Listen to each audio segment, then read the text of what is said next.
Hello to the viewers of this channel. Hi, and hello from my dorm room. That's new. We'll get there later.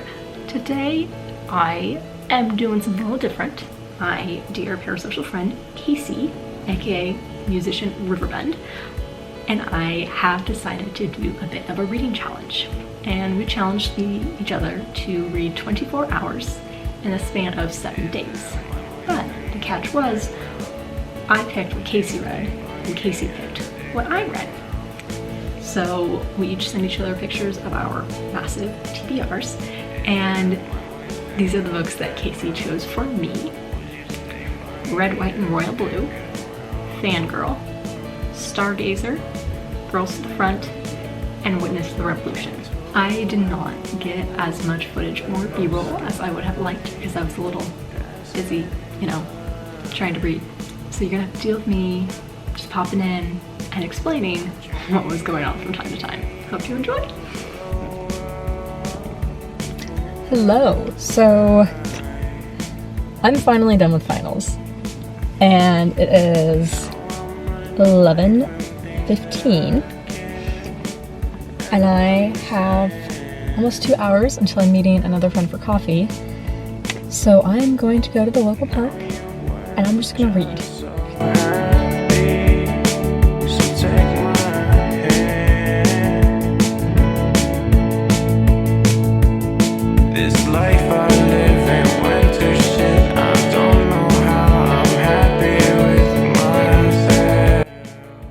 Good morning.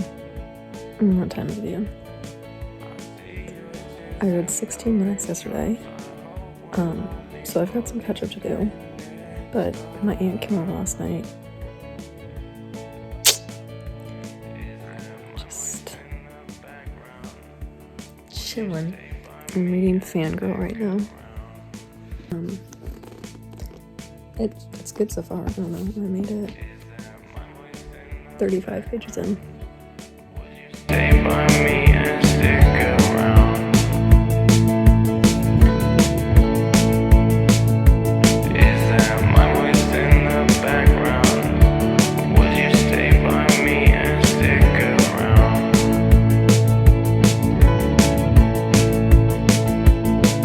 October sky passing by. I got my notes right here, so don't mind that. So the first one was Red, White, and Royal Blue by Casey McQuiston. It was good. I mean, did you expect me to say anything else? This is one I've been meaning to read forever. I think most people have read it by now. And if not, they watched the recent adaptation that just came out. I haven't watched the adaptation yet, but I do want to eventually. It was just an enjoyable book to just sit with. I don't know, does that make sense? Like, it's a romance book, but like I enjoyed just like sitting with the characters and reading it over the course of, I think I read over the course of 2 days. I would give it a solid 4 out of 5 stars. I enjoy like the lighter romances. I don't want a bunch of smutty bedroom stuff. I'm good. Well, there's a little bit in Red, White, and Royal Blue. It wasn't overwhelming and it wasn't like central to the plot, I feel. And I like that it focused on the characters, their internal monologues. I thought just like the narration was very relatable, and it was just, it felt, I don't want to say age appropriate, but like it felt like it was being narrated by a young adult. Like it didn't feel super out of place. The next one was Fangirl by Rainbow Rowell, and this is a book I've been meaning to pick up for eons. I thought it was very true to the experience of starting school.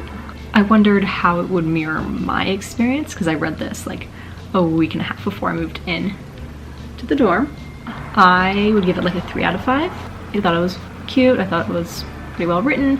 I just wish that the ending had focused more on Kat's actual life and the English class and like the paper she was working on, as opposed to what they chose to finish with, which I think it was a very important part of the plot. I just wish they had more covered in the conclusion, if that makes sense. And then Stargazer by Lori Petru, I believe. So this is like if like the west coast of Canada, summer camp, and dark academia had like a love child. That's kind of the plot of the book, or the setting of the book. And it's these two best friends going to college together. And this is one that I DNF'd. And granted, I didn't finish it, so I can't say that it didn't change, but my reading experience was that it was very no plot, just vibes kind of a thing. And it's also like a darker content, if that makes sense. Like there's a lot of, like there's a subplot around like drinking, alcohol abuse, family abuse, trauma, that kind of thing. It just, the novel as a whole was just written in a very like dark, gritty way. I think it's definitely worth picking up. Just not my go-to genre, if that makes sense. After that, I'm still finishing this book. I need to get it back to my friend on the other side of the state. Every Tool is a Hammer by Adam Savage, and I was like, who's Adam Savage? And then my dear sweet friend Nora informed me that he is one of the guys from Mythbusters. So if you find things and experiments and makery things that they do on Mythbusters, you'll really like this book. I was excited because I was like, ooh, cool. My friend's favorite book, a memoir. I'll read it. It's not very memoir. It's definitely more nonfiction. And as someone who's not like in the maker, I don't even want to use quotes, like in the maker space, like he is, and like just interested in that kind of recreation, engineering, prop usage. I found it harder to track with, but it was well written. I have like a chapter left. Yeah, I need to get that back to Nora. And then Girls to the Front by Sarah Marcus. This is the only one I brought with me to college because I started at the end of the challenge, and it's, you can't see, it's up there on my bookshelf. And it's like a fascinating look at the intersection of riot grrrl music, riot grrrl politics, and just like also the political and social scene of like primarily Washington, but a little bit of Oregon and DC in the 90s. So if you liked Moxie by Jennifer Matthew, you would definitely enjoy this book because it dives into the history of riot grrrl, the music, and the zines, and I found it very fascinating. Obviously, I brought it with me. I'm still finishing it. That's something they don't I mean, they do tell you about college, but I didn't think it was true. I don't get to read a whole lot. Like, I read a lot about early modern Europe and like vast early American history, but like not my dear sweet memoirs and beautiful new books that I bought at the bookstore last weekend. These have not gotten their time to shine, but we'll get there. So anyways, back to Girls to the Front. It was exciting reading about it and like knowing so many of the landmarks because I grew up in Oregon and I live on the west side of Washington.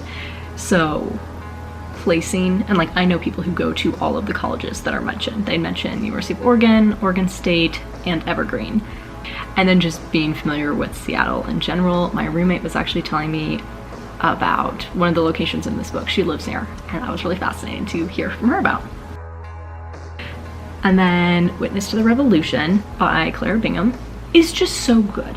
It's like, I can't say it's the foremost authority on like the 1960s and 70s because it's probably not, like academically it's probably not, but it is a collection of oral histories from people who witnessed the revolution in all sorts of ways, shapes, and kinds. And as someone who is like unhealthily interested in the 1960s and 70s and the anti-war movement and Vietnam War and like just all of that, it's incredibly fascinating.